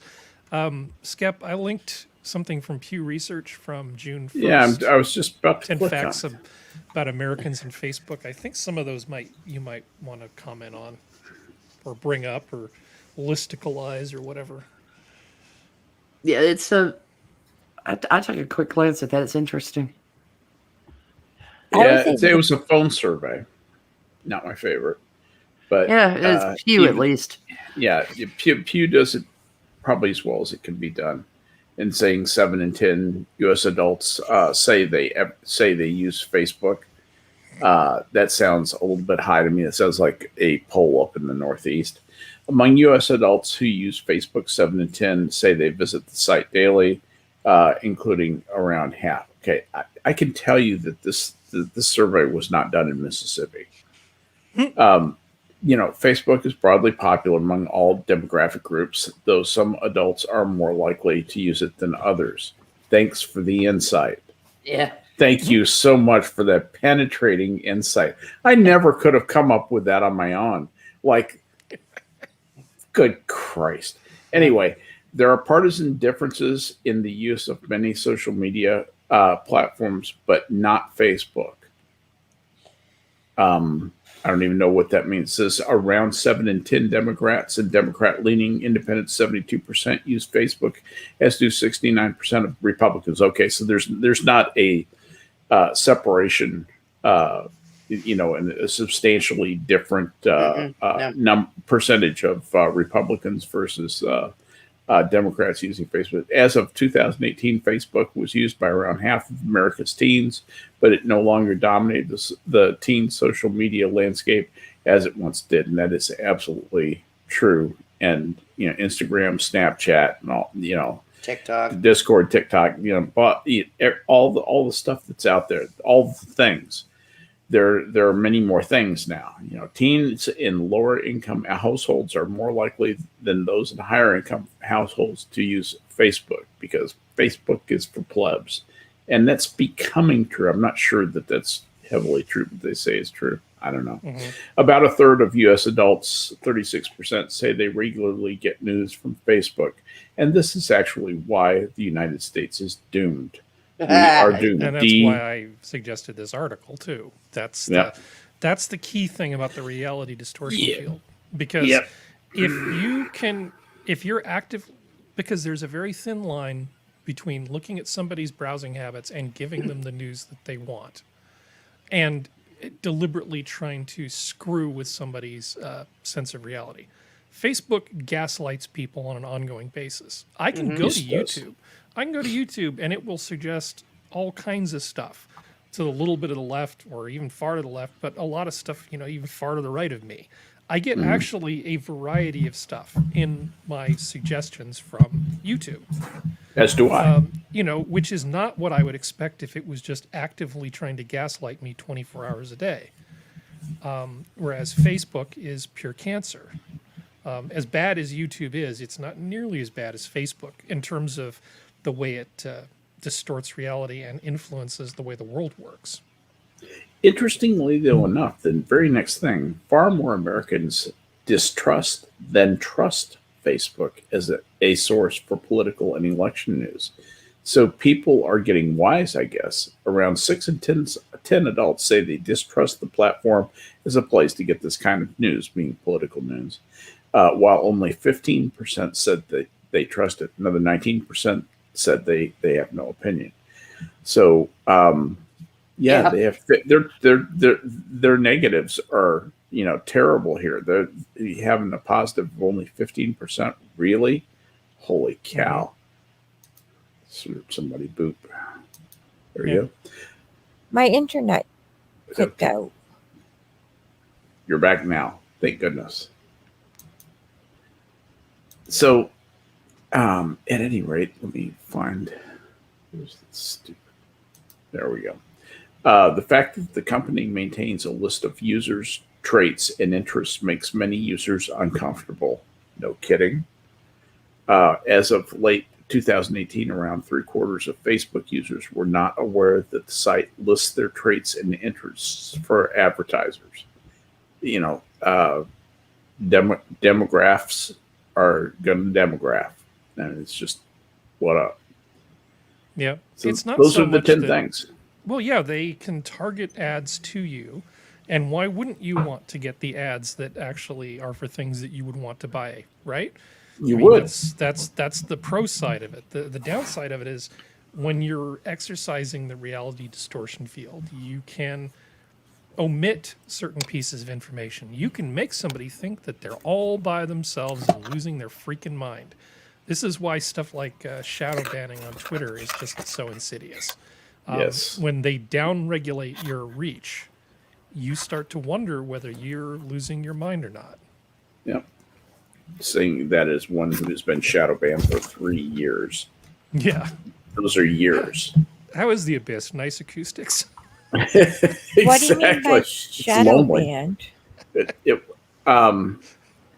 What happens is, for example, the way that I am shadow banned, my reach within Twitter is throttled back. So where if I tweeted something out and I didn't have this flag on my account that says shadow ban this guy, I would be treated like any other tweeter and who is not flagged as a troublemaker, and they put it in. It would come up in people's feed on a random basis, basically. And since I'm a bad man, okay, now when I tweet something, it has very little reach. It doesn't go too far. It doesn't get interacted with near as much as it probably should. And the reason for that is because people have to do things like if they want to see a reply from me, they have to click through show more replies. Then they have to click through show more replies, even though they may have harmful content. So every single reply, if I say, I'm going to have a nice lunch today, that's considered to be a potentially dangerous reply and has to be hidden away from the normal user. Yeah, it's funny with shadow banning because it's like if you yourself have been throttled, you don't have those markers from other people who've been throttled. It also depends on how often you interact with people as to whether their replies. They call it attraction. They call that attraction. Yeah, your replies don't get hidden from me. In the same way. No, that's because you're in my circle. That's right. I didn't bother to explain that. I just wanted to give kind of a general thing. But with most of the people, I react with the people who are away from my inner circle, away from the people who have lots of transactions with me every week. I simply have no visibility, and they do that so that you won't be able to accumulate more followers. It comes and goes. For most people, it comes and goes. For me, it came and stayed. Yeah, mine comes and goes. Wonder. Okay. Anyway, that's. I was shadow banned at one point. I know that. I made somebody mad. So, Skep, I'm on your page. Pardon me. Twitter. She's saying she's on your Twitter page. Yeah, gotcha.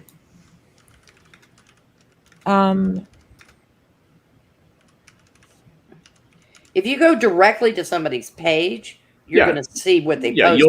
You'll be able to see my reply. You're too close to me to experience this. If you had if you had a friend with a different account name, on a different computer, on a different router, in a different state, actually, they track a lot of stuff. Anyway. You would see me. You would see my stuff vanish. You would never see me.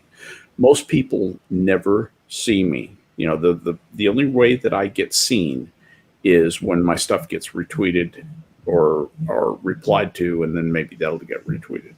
So, I actually have another question for you. Yes, ma'am. You used to have a lot more followers. Yes, I did. I have 5. Yes, Jack took 6,000 followers away from me, 6,200 to be exact. Yeah, Skep noticed. I promise. Well, no, I know he noticed. Furious. You know, yeah. But happened over about a week and a half in January. Yeah, really did. It doesn't. Do they expect you to believe that many people just like all at the same time decided to? They were all bots, Jenna. No, well, here's what they did. Well, I know that, but here's what they did, Jenna. Here's what they did. They looked at my account and said, "This guy has these flags set, so we're going to run through his followers list. Okay, here are people who do things like aggressive follow. That they have certain characteristics on the account, that certain flags set, and then they go back and say, okay, we're going to take him." And Jack Dorsey actually came out and said this. He said, "We're going to take these off your followers list. They will no longer be followers of you, and then we're going to verify them, because we're going to get rid of the bots." And so with mine, what happened was they came in, and these were real people, but Jack, in his infinite wisdom, believed they were bots, disconnected them from me. And it's a hard thing to go back and rebuild after that, because he didn't reconnect them even after they went through the Twitter verification. Many of them went through the Twitter verification to go back and prove that they were not bots, and then come back and follow me. Many did, hundreds and hundreds and hundreds did, and they're still coming in. I would say I've had well over 1,000 come back, but and accumulating more followers is just harder than hell right now if your politics aren't right. So anyway, that's kind of the way it is. But we've kind of come to the part of the evening where we kind of pass it around and see if anybody has any final things that they want to say. And I thought it might be nice to reflect a little bit on what we talked about tonight. And was your mind changed? Did anybody gain any insights from the discussion? And let's start with Jenna. With the Google, Yeah, did your mind change based on our discussion, or did it just make it make you more firm in your commitment? I think they have the right to. I mean, they're not a small business. It's a big thing. I honestly didn't join in earlier because I don't know enough about it. Sure. So this was information gathering for you. Yeah, and I, okay, in a way, kind of, I care, but it's not like something I would want to go and have a long discussion on until I cared more. Fair enough. So bad. Fair enough. How about you, Prospero? No, I mean, as far as my mind being changed, no. Mm-hmm. I mean, I don't even know if there's an adequate definitional category for Google. So and as far as they would call it a conglomerate. A conglomerate, yeah. It's literally a conglomerate. A data conglomerate service with subsidiary that's tentacles. Yeah, and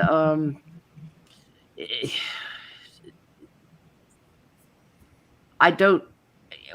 The only really malign division I can point to at Google is YouTube.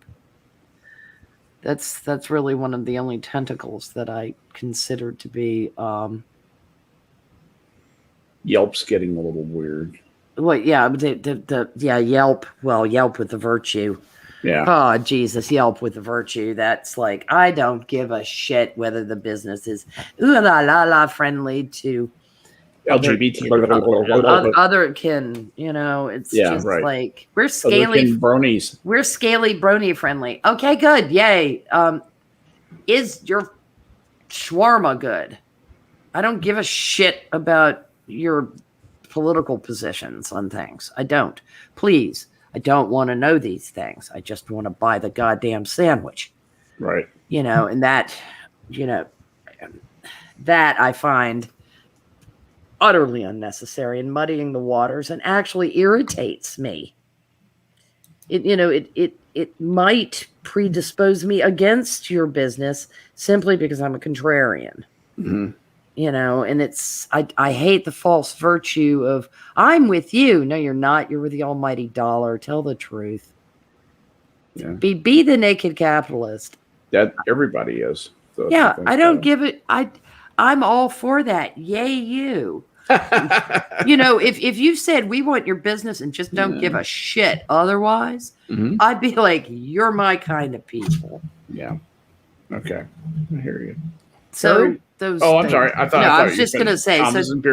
Those things are annoying, but other than that, no, mine not changed. Right. Mine not changed. How about you, Harry? Well, I'm going to abuse your patience a little bit here. I have a kind of long answer. Go ahead. Imagine you had an area, right? Not a lot of other towns around, just like a village in a valley. And in this village in a valley, you've got a company that rents trucks, for people to move from house to house, that kind of thing, kind of like a U-Haul sort of thing. And they're the only truck rental place in the area. And suddenly somebody says, the steering on those trucks is kind of janky, and they charge way too much money because they have all of the business. We're going to start our own little ma and pa truck rental thing, and we're going to take them on. We may not even be able to, beat them, but we're going to take a good chunk of their business away. But then the people who work for the big trucking company decide on their after hours that they're going to go let the air out of the tires of the other trucking company, or vandalize the truck, or steal it and hide it somewhere. Right. Or they go and say, hey, if you ever want to move again, your bank should not loan any money to this trucking company. Or they even go to the extreme of if you rented a truck from this other trucking company, they break your windows. Nice house here. Good thing you moved in safely. How about Yeah. we just burn all your shit to the ground? Fair enough. Now, we don't know if the people who run Not U-Haul are sending a message to the people that work there to do that, or whether the people that are doing it organically. But that's the kind of situation we have with this whole thing. And it's extremely hard to figure out what the right thing to do is, because what's the lots of people solution? lots of people have lots of rights, and you don't know, you can't do mind reading. It's a really tough thing to figure out. So to what degree is Not U-Haul responsible for the actions of their employees? And trying to figure that out really means that you have to come in and just go like full grand jury on them. You need somebody who actually has the power to demand access to the kind of internal information that would reveal whether it's part of the culture or it's just a few bad apples acting out. Yeah. I don't have a problem with, I do think there's a natural economy of scale for something like YouTube. I don't think that the marginal cost is zero. In fact, I can tell you quite convincingly, if we had all the time in the world, why it's not zero. But they do have a that much could be a lower fun marginal, conversation. They have a they have very a- low marginal cost. a They have much very lower low marginal cost than their competitors. That's the key Yes. thing. Yeah, So I don't know. that's I what would I was just trying to want get people- across. People to just sort of think about this. Just sort of think, if you were YouTube, what would you do? And if you were trying to come up with be a competitor of YouTube, what would you do? It's good in times like this to kind of try to work that mental muscle and think about what it would be like to be in somebody else's position. Fair enough. Sure.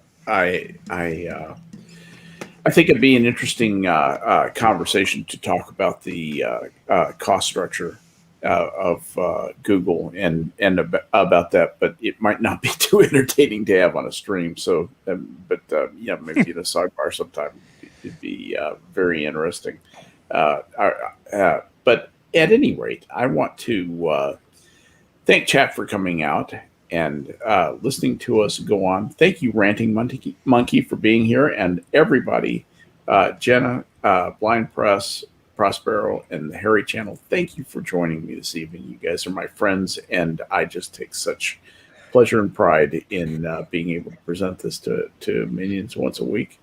For myself, it's always an eye opener. I learn so much from every time I'm on one of these streams with you guys, and it's enjoyable. It gives me hope for the future that there are still people who care about real things and have a good head on their shoulders. But anyway, everybody have a great rest of the week.